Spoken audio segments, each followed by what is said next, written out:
Bonjour Noé. Bonjour. Alors je suis avec toi, Noé Wheeler. Oui. C'est ton nom d'artiste?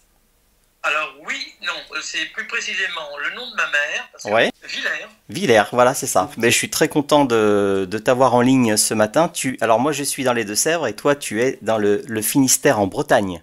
Exactement, à Carantec précisément. Carantec.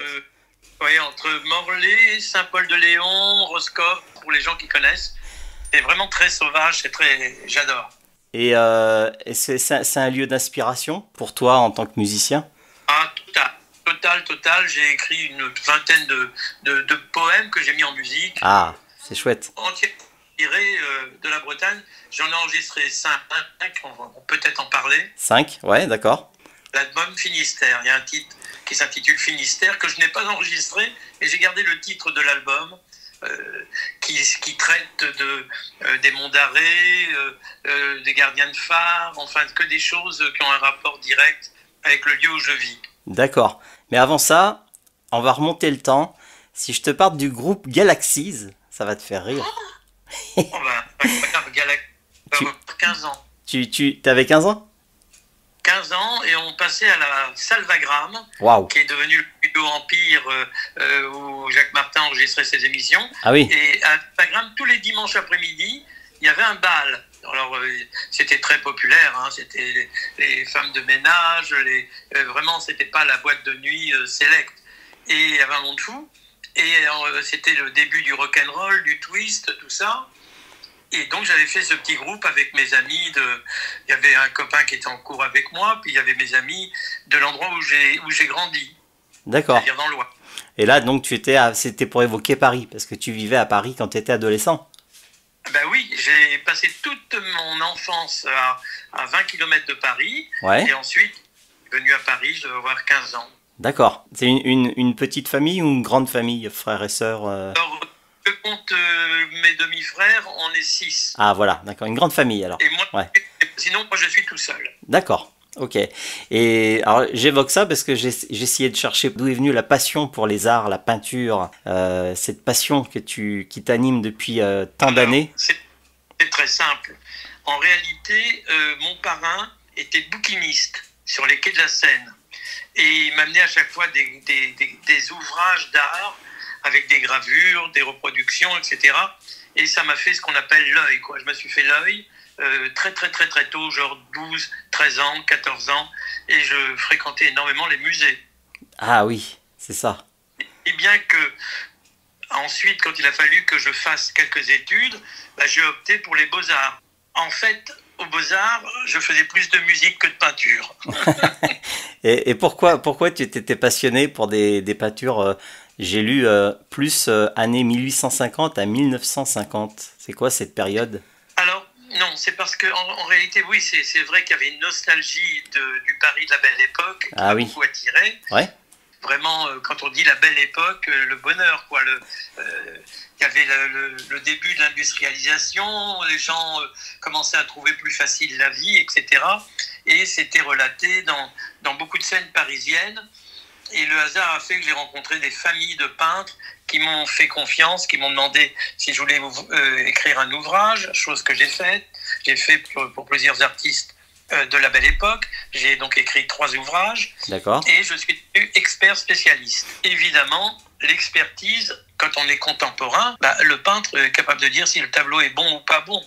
Alors que fin 19e, début 20e, bah, il n'est plus là. Donc, pour garantir les œuvres, ils avaient besoin d'experts et je me suis affiné dans cette discipline. Ça se rapproche du métier de commissaire-priseur ou... Oui. J'assistais les commissaires-priseurs dans toute la France. D'accord, voilà, c'est ça. Donc tu étais 40 ans dans ce domaine-là? Un peu plus, 43 ans exactement. Ah oui, 43 ans, d'accord.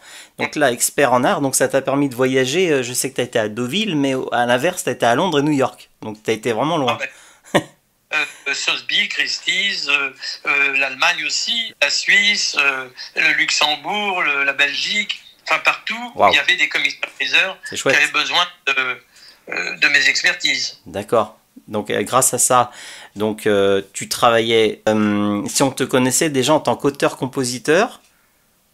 Alors oui, parce que j'avais écrit pas mal de petites choses Et le succès que j'ai eu avec Femme Publique Oui. était en même temps que j'avais ma galerie à Deauville et que Ah, je voilà. commençais. Mm. Alors j'ai appris un petit peu le métier d'expert pour aller sur les routes, chanter. J'avais eu la chance de faire ce qu'on appelle un succès. Ça n'arrive pas tous les jours. Donc on me demandait et j'allais chanter 4-5 chansons, dont Femme Publique évidemment. C'est ça, 1985. Tu avais déjà composé toi, Femme Publique. Je l'ai écrit en 83. Hein. 83. Ah Oui, d'accord. et ça a marqué 84-85. Ah, c'est pour ça qu'il y a eu un délai, parce que j'ai vu la pochette du CD, on est sur 1986, un disque CBS. Ah oui, parce que ils l'ont retiré plusieurs fois avec le label. D'accord. C'est pour ça qu'il y a eu un... En fait, c'est comme si ton titre a vécu plusieurs années sous différentes formes après de... Un peu C'est de vrai ça. Mais, c'est la radio libre qui a fait vraiment rejaillir énormément de succès. Ah Ce qu'on oui. appelle les années 80. Ouais. Hein. Et donc, quand je l'ai écrit, bah, à la limite, c'était un titre parmi tant d'autres. J'ai trouvé un petit label qui l'a distribué. Puis ensuite, les radios libres s'en sont emparées et les grandes radios généralistes l'ont suivi, évidemment, comme souvent à l'époque c'était. Ça a pris un petit peu de temps, mais avant, je sais qu'en 71, si je t'évoque Pousse, Oh, comment c'est vraiment mon premier disque. J'avais 17 ans. Ah oui, comment vas-tu? Ouais. Comment vas-tu? À qui, à quoi? Ça me fait penser, tu sais, bah, j'ai rigolé quand j'ai retrouvé ces titres, ça me fait penser à des titres de Patrick Bruel. Ah, il y a un peu de ça. Il y a un peu dans de ça? l'écriture. Ouais, Il y a un peu de d'accord. ça. Du début de Bruel, oui. Donc là, Un peu de c'était vraiment tes premières compos. Mes premières compositions, j'avais trouvé une maison, une major, qui Ouais. s'appelait Graham Phillips, Ah oui, qui m'a signé. d'accord. Et on a fait un succès, puisqu'on en a vendu quand même 120 000, ça s'appelait Le Monde à l'envers. Ah oui. Voilà. Ça Et va. celui-là passait beaucoup sur les radios. Et après, j'ai fait un break vraiment très très long. J'ai fait plein des peintures. Je me suis initié à ce qu'allait être mon métier. Voilà. Et puis j'ai recommencé avec mes copains qui avaient des studios en leur montrant mes écrits. Et ils m'ont dit, ah bon, on enregistre. Et c'est assez amusant parce que quand j'ai enregistré Femme Publique, c'est à la rencontre avec un dénommé Georges Blumenfeld qui avait un studio qui s'appelait Studio Marcadet, qui était très très célèbre à l'époque. Et il avait la chance d'avoir Stevie Wonder comme client. Ah oui. Et alors, j'avais à l'époque une galerie de peinture à Deauville et un hôtel-bar-restaurant à Deauville. Et je prends ma guitare à peu près tous les soirs et je chante ce que j'ai composé dans la semaine. Voilà. Et je me mets à chanter Femme Publique. Et était dans la salle Georges Blumenfeld qui vient me voir et il me dit, mais Noé, cette chanson-là, tu vas l'enregistrer. Oh, je lui dis non, j'ai autre chose à faire. Il me dit, attends, j'ai tous les claviers de Stevie Wonder. Le studio est payé, je te demande pas un rond. Il vient pas. Il est là, il a réservé un mois et il a peut-être vu 4 fois. Ah, Il est peut-être venu 4 jours sur d'accord. un mois. Ah d'accord. Donc, écoute, à ce prix-là, je viens. Surtout que c'était un des studios les plus performants de Paris à l'époque. D'accord. Et là, à Deauville, Et voilà. tu avais ton restaurant. J'avais un restaurant, Voilà. une galerie de peinture. Galerie de peinture, restaurant. Voilà. C'est pour Ah, évoquer vraiment, tu es un touche-à-tout dans le domaine de l'entrepreneuriat presque. Oui. Tu aimais bien en fait être aussi chef d'entreprise. Ah ben j'ai toujours, d'abord je n'ai jamais eu de patron, j'ai toujours été très indépendant. Et pourquoi j'ai fait ce restaurant, c'est parce que en 76, je me promenais à Deauville et puis je vois marqué à vendre. Et il y avait un monde délirant parce que c'était la canicule déjà. Et je dis mais c'est pas possible, c'est à vendre ce truc. Avec le monde qu'il y a ici, je me renseigne, le prix était ridicule. Parce que c'était des gens qui en pouvaient plus, qui en avaient marre, qui avaient fait leur carrière. J'ai trouvé un bon chef, etc. Et moi, ce que je voulais, c'est faire de l'animation, là, à cet endroit. C'était un prétexte pour jouer de la guitare. D'accord. Et j'avais déjà monté une petite galerie de peinture un peu plus loin. Ah oui. À 300 mètres de l'endroit. C'était ton quartier, quoi. Voilà, c'est ça. Il y avait, ça embrassait beaucoup de Parisiens, d'une part. Bah oui. Et d'autre part, une grande tranquillité. Hein. Festival de Deauville, avec le cinéma en plus, il y avait un festival. Voilà, j'ai beaucoup de clients du festival, voilà, du film, à Deauville, absolument. Et c'est pour ça que 1985, c'est une grande année, parce que tu étais donc à la fois dans la restauration, puis c'est à la fois, on a évoqué le titre à succès, Toi, Femme Publique. Donc c'est tout s'est enchaîné, quoi.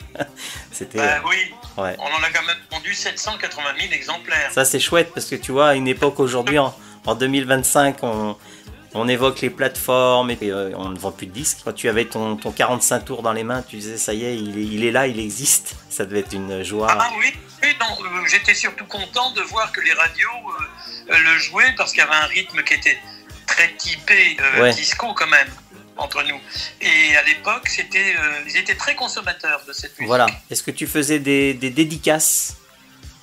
Oh, ben, j'ai fait beaucoup de galas. Ouais. Il m'arrive de faire 3 galas par semaine. Voilà. Et tu rencontrais les gens, tes fans, tu les voyais? Oh oui, j'avais beaucoup de plaisir à rencontrer les gens. Ouais. Et c'était très... ça n'existe plus, ce monde-là. Et c'est pour ça que je voulais évoquer ce souvenir, savoir comment c'était avant. Non, moi personnellement, je n'ai jamais fait de fan club, hein, Ouais. mais je sais que les gens étaient demandeurs de s'accrocher à un personnage, à une thématique, à une forme de poésie parfois. Oui, les gens étaient demandeurs à l'époque, mais on est un peu saturé là aujourd'hui. Ouais, mais c'est ça. Il y a tellement d'images, ça va tellement vite, on n'a pas de recul. Il y a tellement de sons, on est tellement envahi, on est saturé. C'est ça, il y a 1 million de titres qui sortent sur les plateformes aujourd'hui. C'est délirant. Je voulais avoir ton avis sur ça, sur la consommation de la musique aujourd'hui sur nos téléphones, les ordinateurs. Alors, c'est à la fois une chance pour ceux qui créent, parce qu'ils ont un auditoire assez facile et l'accès est très facile. Mais le problème, c'est qu'en même temps, ça vulgarise. Il y a plus cette espèce de suprématie de l'artiste avec un grand A. Aujourd'hui, un peu tout le monde peut montrer ce qu'il fait. Alors ça a un côté positif, c'est que ça permet de s'exprimer, mais ça vulgarise énormément quand même. Hein. Il faut reconnaître. Ça c'est vrai. Et puis du coup, ça rabaisse, on parlait de valeur, la valeur artistique, ça rabaisse l'artiste à vouloir faire beaucoup de promotions et être partout sur les réseaux pour dire voilà, j'ai sorti au moins un titre, écoutez-le. Et en fait, c'est la guerre de la promotion télé, radio. Être sur tous les réseaux et à la fois un peu dommage. C'est ça le problème. C'est un peu dommage parce que on paye pas les artistes à leur juste valeur. Exactement, c'est ça. Et ça, c'est problématique. Bah oui. À quel moment tu as rencontré Gérard Setour, notre ami en commun? Alors Gérard Setour était un attaché de presse d'une maison d'édition et Gérard a eu la gentillesse de défendre certains de mes titres. Hein. Je me demandais souvent des titres très populaires parce que c'était son état d'esprit, mais c'est plutôt noble comme démarche. Je sais qu'aujourd'hui on fait dans l'élitisme, mais Gérard était ce qu'on appelle un directeur artistique quelque part. Voilà, c'est ça. Entre autres. Mais il avait en plus le talent d'un attaché de presse. Voilà. Quand je l'ai connu, travailler dans une maison d'édition. Et il a fait en sorte de me faire connaître des gens avec qui j'ai composé, avec qui j'ai écrit des textes. Tu avais déjà un catalogue, c'est ça? Je travaillais pour une grosse maison qui s'appelait Allo Musique. Allo Musique. Gérard, je faisais des productions et Gérard me défendait en discothèque parce qu'il aimait bien courir dans les boîtes et leur imposer des titres. Parce qu'à l'époque, les boîtes faisaient vendre les discothèques. D'accord, c'est vrai. Et donc, Gérard avait cette particularité, il était tellement sympa que tout le monde... Bon, ben voilà. Bah oui, et j'imagine à l'époque, toi, femme publique, qui était classée 11e place au top 50. Donc ça devait passer dans les clubs. Oui, il est resté 21 semaines quand même. 21 semaines, ouais. Oui, alors Gérard m'a beaucoup aidé pour les boîtes de nuit, oui. Ouais, c'est super. Est-ce que tu as collaboré, je pensais à des artistes, sur des chansons, tu as collaboré en tant qu'auteur ou compositeur? Alors oui, j'ai fait 2-3 bricoles avec Claude François. Ouais. J'ai fait quelques productions, évidemment, qui sont sorties chez les Polygrammes, de groupes. Je ne pourrais pas te les citer tous, tellement il y en a. Hein. D'accord, en fait, tu dis 2-3 bricoles avec Claude François, mais on est quand même sur des artistes de renom, là. Ah oui. J'ai eu quand même beaucoup de plaisir à faire tout ça, mais je n'ai pas fait énormément de succès, hein, à proprement parler, mis à part Fab Public et un petit peu Le Monde à l'envers. D'accord, donc tu étais auteur pour certaines chansons de Claude François ou compositeur? Oui, j'ai co-signé avec Claude François 3 titres. D'accord. Non, parce que par rapport à l'univers de Claude François, tu étais à l'opposé de de son univers. Ah oui, c'est ça, c'est Alors, marrant. à l'opposé, c'est quelque chose que j'avais fait pour quelqu'un et il a dit ah ben alors il a voulu y mettre sa touche et on a travaillé ensemble, on a fait 3 titres pour un jeune garçon qui était formidable. D'accord. Comment il s'appelle voilà, Tu te souviens plus de la pochette du disque Claude François où tu as collaboré pour que j'ai le visuel? Chez Flèche, comment il s'appelait? Peut-être pas le petit Nicolas, non le titre c'était À la vie, à la mort. D'accord, je regarderai alors. Ok. Oui, regarde. Ok, ça marche. Et puis donc, je voudrais maintenant venir dans ta vie d'aujourd'hui, d'artiste, on va dire, tu es dans la zénitude en Bretagne. Tu vis près de la mer tous les jours, tu as la mer tous les jours, je pense, devant toi. Ah ben, tous les jours, je suis en face de l'océan. Voilà, c'est super. En face, à 50 mètres, non 100 mètres, pardon, quand même. Et c'est une retraite très très très agréable. Mais j'ai rencontré quelques musiciens en Bretagne. Ils ont un folklore très développé, oui. Une musique, une danse, des instruments. Et c'est riche, c'est authentique. Est-ce qu'on te demande encore de venir jouer comme ça des titres dans ta région? Non, pas énormément. Si, je l'ai fait. J'ai fait un petit tour de chant à Rennes, j'en ai fait un à Morlaix, dans les petits endroits, les petits théâtres. D'accord. Un peu mixte, un peu cabaret, quoi. C'est occasionnel, on va dire. C'est très occasionnel. Voilà. Je recommence un peu du fait que l'album est joué dans les radios du coin. Voilà, parce que tu as sorti, là je peux l'enchaîner maintenant avec ton album Finistère. C'est ça, exactement. Alors Finistère, évidemment, il porte bien son nom, puisque tu vis au quotidien dans le Finistère. Voilà. Moi, j'ai regardé des clips. Moi, je conseille à tous ceux qui entendront cette interview d'aller voir Au Mont d'Arrée, Brocéliande, il y a Ouessant. Il y a un clip qui a été tourné, j'ai été voir le clip sur ta chaîne YouTube. Ah, bravo. Et donc, puis on te voit à la guitare, on te voit soit chanter en studio. C'est un mélange de paysages de Bretagne et de toi. En train de... c'est tout récent. C'est tout récent. On est au mois de juillet et c'est vraiment, ça sort en ce moment. C'est sorti sur les plateformes? Oui, toutes les plateformes musicales. D'accord, donc on peut écouter, on tape Noé Wheeler, Finistère. On peut s'abonner sur ta chaîne YouTube, c'est encore plus simple. Oui, voilà, c'est ça. Voilà, c'est ça. Donc, une mise en place dans certaines boutiques. Ouais. Et j'en suis déjà à 300 exemplaires vendus. Voilà. En un mois et demi. C'est-à-dire que tu as fait un CD physique. Ah oui, j'ai fait un vrai CD, voilà. comme dans le temps. C'est pour ça que tu peux aller dans un espace culturel ou un cultura de ta région pour le présenter. C'est ça, ce sont à la fois des boutiques où ils font librairie et disques. Voilà. Et il y a un rayon disques un peu locaux, quoi. Ouais. Et donc ils ont eu la gentillesse de me prendre et puis ça a l'air de fonctionner. Et je vais leur faire quelques petits galas. C'est ça, des showcases, on dit maintenant, les showcases. Voilà, ça me permet de découvrir ton univers. Alors évidemment, si on évoquait plein de titres, il y a 74 Adieu Nina, Monique, Haute Fidélité, Sur Minitel, tu vois, tous ces titres-là. Oui, alors Minitel, c'est amusant parce que tous les FM avaient un Minitel à l'époque. Oui. C'était une façon de soit faire de la publicité, soit... on était bien avant Internet. Hein. D'accord, oui, c'est ça. Mais évidemment, maintenant, c'est devenu très ringard. C'est ça. Mais ça marque bien l'époque et toutes les radios avaient un 3615 quelque chose. Oui. Et donc, Énergie me passait en boucle, toutes les radios me passaient en boucle parce qu'ils servaient de ma musique comme jingle. Ouais, donc à peu près combien de chansons tu as pu écrire, composer Là, je pense que je dois être à 600, 700 ouais, titres. D'accord, voilà. Donc, voilà. Mais te dire qu'ils sont tous réussis, ça serait te mentir. Il y a énormément de déchets et de choses. J'ai dit, mais comment j'ai pu écrire un truc aussi horrible? Non, mais il y a des trucs où tu es content de moi. Voilà, c'est pour dire que tu étais très inspiré dans cette période-là et ça me permet de faire comprendre à tous ceux qui vont nous entendre que tu es un passionné des mots, d'écriture, de chansons. C'est ça, exactement. Et c'est exactement ça. Et tu as même eu le plaisir et la chance de rencontrer Vangelis. Ah oui, alors là, c'était incroyable ce truc. J'avais un petit groupe, parce qu'après Galaxy, j'ai fait d'autres groupes.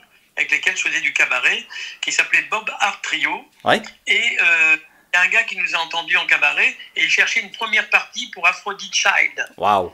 Qui venait d'enregistrer Rain and Tears, et ça commençait à marcher. Et il voulait faire 2 jours d'Olympia. Et il cherchait une première partie très française. Et moi, j'écrivais des textes, je chantais en cabaret avec mon trio.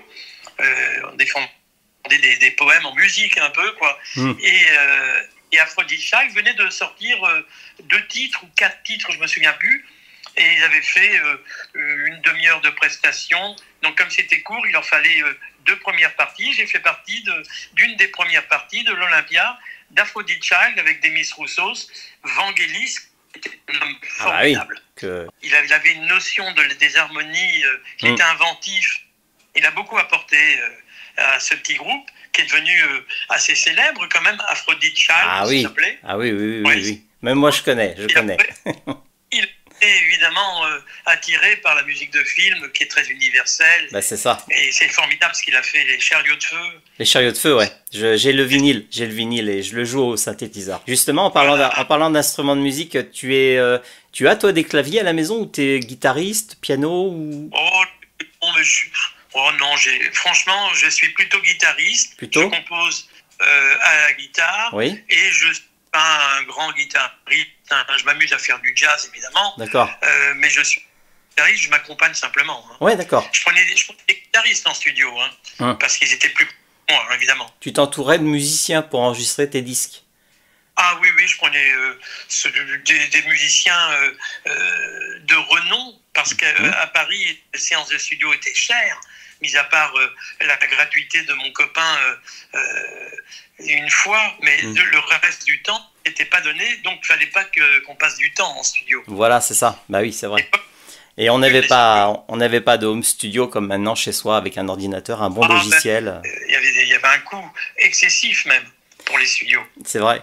Mais on va finir cette interview. Moi, je vais mettre juste à la fin. Là, je vais te dire au revoir, Noé. Et on va écouter Dans la forêt de Brocéliande. Ah, merci. Ça me fait plaisir. Ouais. Voilà. Donc, merci Noé beaucoup pour cet entretien avec toi. C'était un plaisir, je te remercie aussi. Et puis on va laisser écouter ce clip et regarder ce clip Dans la forêt de Brocéliande sur YouTube. Et puis on peut s'abonner à ta chaîne. Merci beaucoup. Et c'est un plaisir. Au revoir. Au revoir Noé. Au revoir.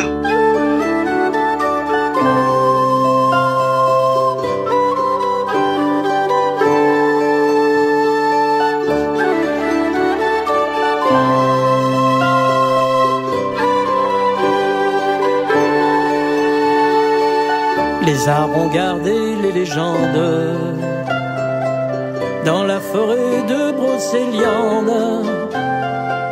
Les rochers protègent la lande dans la forêt de Brocéliande. Ces chevaliers enracinés pour une éternité voient la nature toujours fidèle au roi Arthur. Et toutes les fées chantent leur amour perdu au vent léger.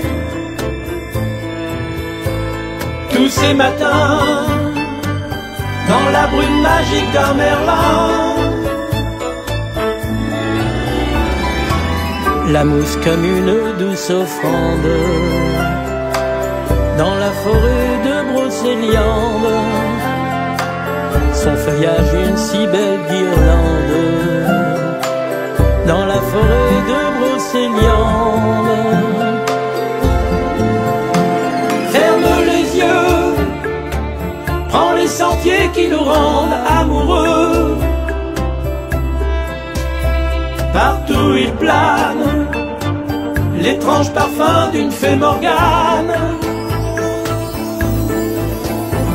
Pas une pierre n'a oublié les secrets, les prières. Tous ces ruisseaux coulent dans les veines d'un lancelot.